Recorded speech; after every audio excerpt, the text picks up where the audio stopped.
Aqui quem fala é o Alex, do canal Melhores Cortes Podcast. Se você quer começar hoje um negócio lucrativo no YouTube, monetizando em dólar e sem precisar aparecer, clique no primeiro link na descrição e aprenda o que esse cara ensina no curso dele. Eu tava vendo um vídeo teu que tu disse que na Bíblia existem evidências do multiverso. Ah, sim. Como é isso? Os próprios anjos, que são seres que vêm do nada, entram numa chama de fogo e desaparecem.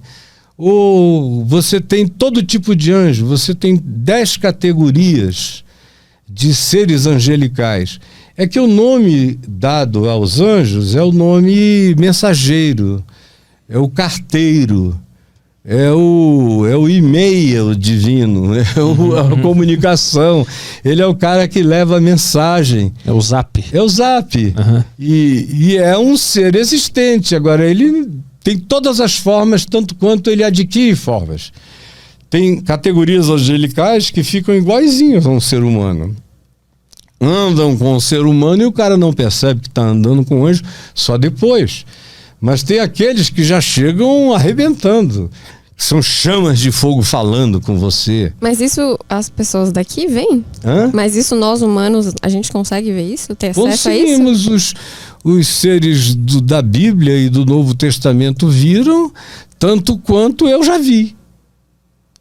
Eu já vi.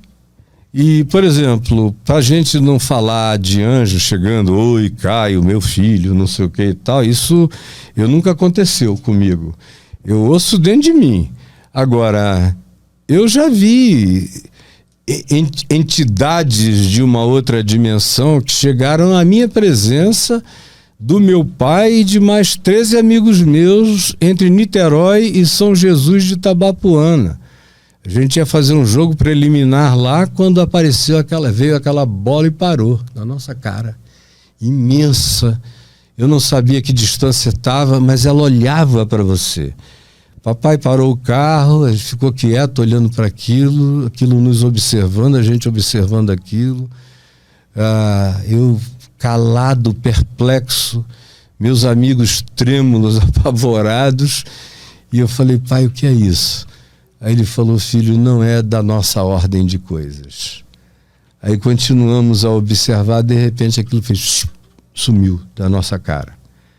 Outra vez eu estava para casar, já era pastor em Manaus, pregando, estava numa aula de física com o professor Bessa, quando de repente eu ouvi aquele alarido, aí nós corremos para a janela da classe, eu fiquei ao lado do professor. Nós olhamos para o céu e tinha uma espécie de pão de açúcar completo, sabe? O pão de açúcar, você tem aquela meia traça e o resto está dentro da terra. É como se o pão de açúcar tivesse um outro lado igual embaixo da terra, que tivesse vindo. Não era nada brilhoso, não era nada disso. Tinha umas luzes que atravessavam de dentro para fora aquilo ali. Aquilo ficou na nossa frente uma meia hora, cara. Sem som, sem nada. E nós em choque. Meu sogro era o capitão dos portos de Manaus. Ele reuniu a marinha, eles ficaram observando.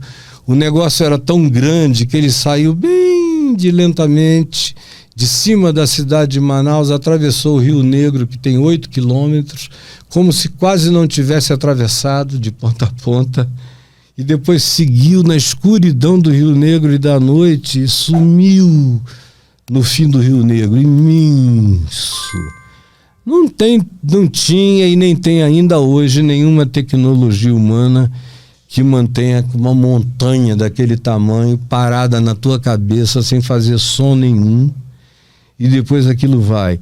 Para mim é uma manifestação de natureza, os antigos iriam dizer angelical, como Ezequiel, no capítulo 1 do livro de Ezequiel. Eles estavam no exílio em Babilônia e agora já estavam na Pérsia, já era domínio persa, às margens do rio Ulá.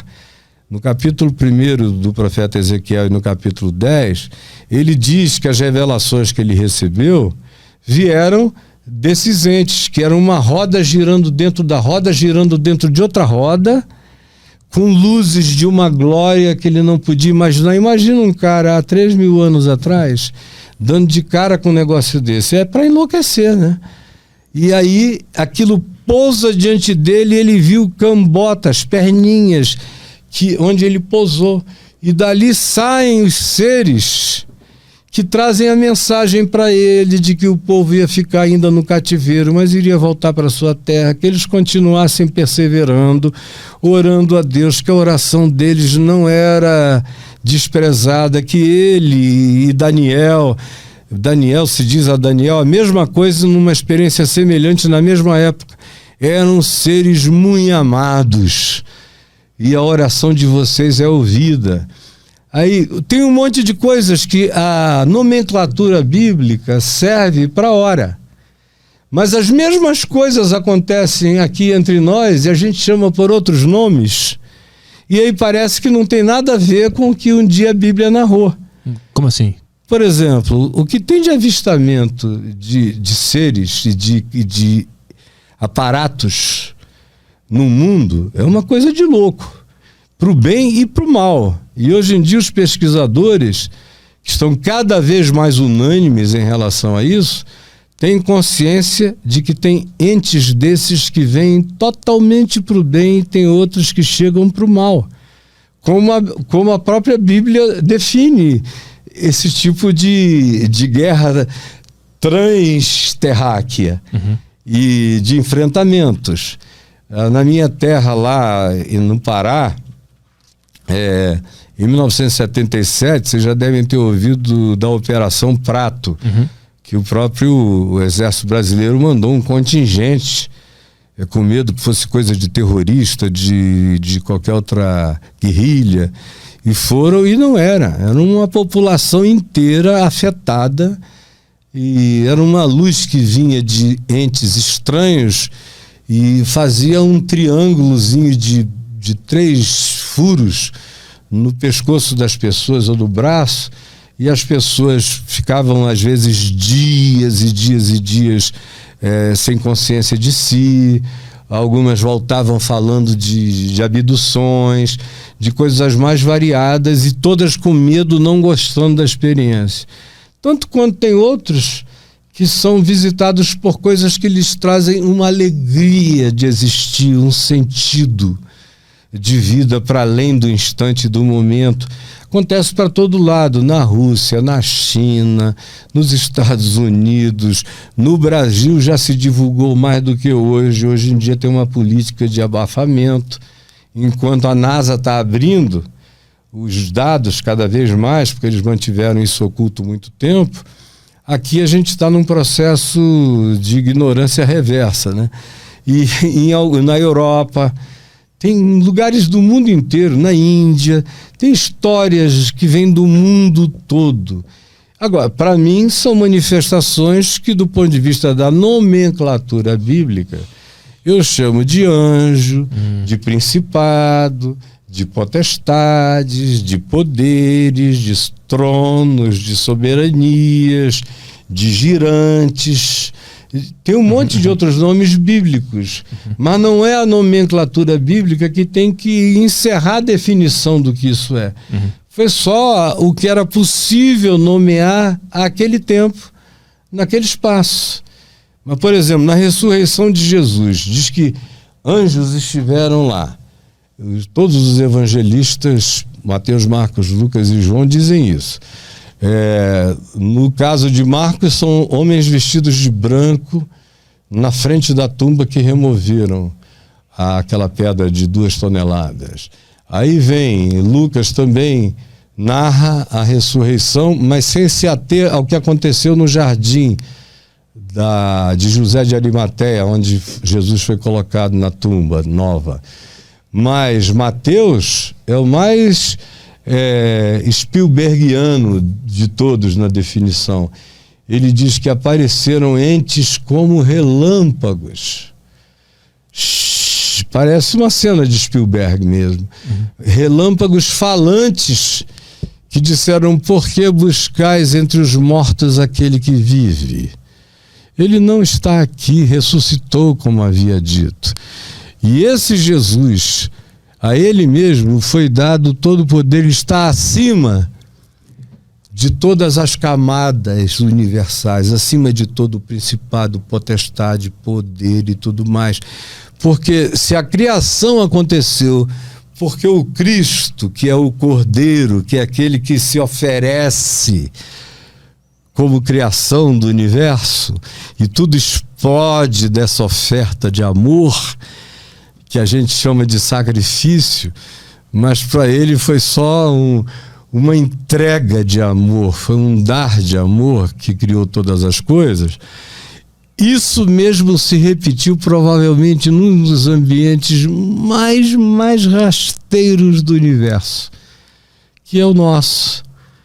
Porque ele, sendo Deus, Paulo diz, não julgou como usurpação o ser igual a Deus, antes a si mesmo se esvaziou. Ele está se referindo a uma coisa que já tinha acontecido antes e que agora está se repetindo na plenitude da história humana, no Império Romano, tudo mais. Antes a si mesmo se esvaziou e, reconhecido como figura humana, foi humilhado até a morte de cruz, pelo que Deus o exaltou e lhe deu o nome que está acima de todo nome no céu, na terra e debaixo da terra, para que todas as criaturas confessem que Jesus Cristo é o Senhor, para a glória de Deus o Pai.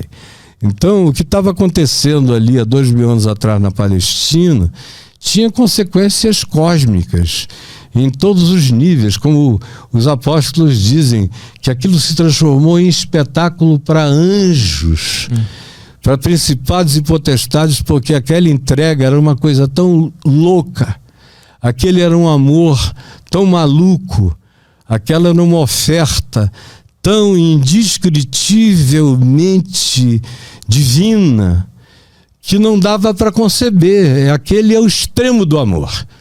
Por isso é que eu comecei te dizendo que amor é uma escolha. E amor por quem te ama, por quem te desama, por quem te odeia, por todos. É quem você é. Amor é quem eu escolho ser. E foi a escolha de Jesus. O Cristo habitava Jesus. Mas o Cristo é anterior a Jesus. Jesus nasceu no espaço-tempo, filho de Maria, com uma inseminação alienígena, que a gente sabe pela declaração bíblica que foi obra do Espírito Santo nela. Mas é alienígena o acontecimento. Um óvulo com uma indesignabilidade fertilizante. E ele nasceu dessa junção. Então, Jesus nasceu no espaço-tempo. Agora, o Cristo de Deus nunca não foi. E todas as coisas são por meio dele, para ele e existem nele. Agora, vai dormir com esse barulho, né? E nós somos